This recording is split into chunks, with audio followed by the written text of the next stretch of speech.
Hello, I'm Brazica from The Rock Fix. You join me here backstage at Slam Dunk with Cody from Setting Up. What's up? Good to see you, man. I'm doing well. Having a really good day. Good. Yeah. So you played the GoPro stage earlier. How was it? Unbelievable. Crowd started amazing, kept growing, kept being loud. We had a wall of death. Crowd surfers, all 9 yards, people singing along. It was everything we could have asked for. Yeah. That's good to hear. Yeah. And so a couple of years ago, well, last year, you released Elsewhere. Yeah. How was the reaction to that? It was interesting because it was the newest territory we've like what's the word? We've approached. It was kind of more indie rock, but we were just kind of going what we were feeling at the time, especially like throughout the pandemic, because a lot of it was written during the lockdown. A lot of Zoom sessions. Very proud of every single song, but I do think that this new era we're in now is kind of blowing it out of the water.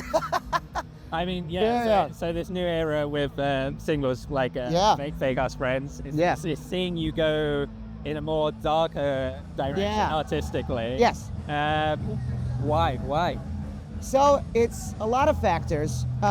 We wrote an album in 2012 called Cinematics, and it was like very rock-centric, very band-centric. And after that last album, like as much as I enjoyed it, I was like, I want to re-inject the energy back into the band, make it more about the instruments, make it more about just the live show. And then we went independent, and we're like, you know what, here's our chance to do whatever we want. So we did. We just did exactly what we wanted to do, and it's been going great so far. And obviously, after the last record, you've gone independent as a band. Yeah. How has that been? How has it been different? Unbelievably gratifying and validating, because it's the first time we've ever been on the radio for rock in the United States, with the songs we released on our own. And also it's happening now out here, which has been really like satisfying as well. So it's been proof that we made the right choice, and we're able to put both hands on the wheel. And if there's a mistake, we can point it out ourselves and not ask who else made a mistake. It's us. Getting that radio play was obviously a big step for you guys. Absolutely. What do you want to achieve next?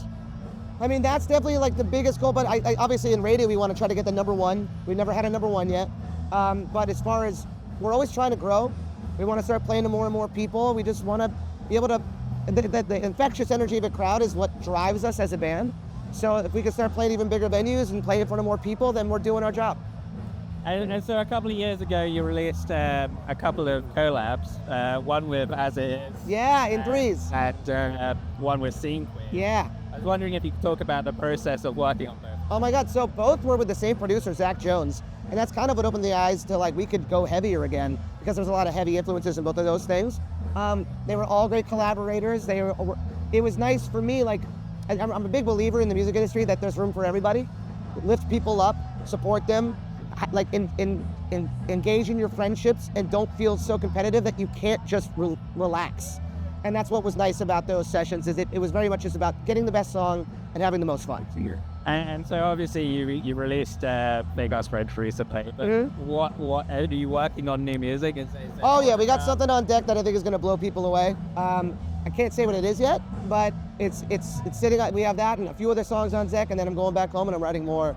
I just feel like we're on a tear right now, and I'm not trying to be cocky. I just feel confident. We feel really good about what's going on, and hopefully we can keep the same momentum going. Yeah, and obviously to keep that momentum going, you've got the tour coming up later in the year. Yeah, January. So we have some tours in the United States coming up later in the year, and then January 2025, we're coming back to the UK and Europe, and we're headlining. Hasn't been announced yet, so it's kind of a there you go, exclusive, yeah.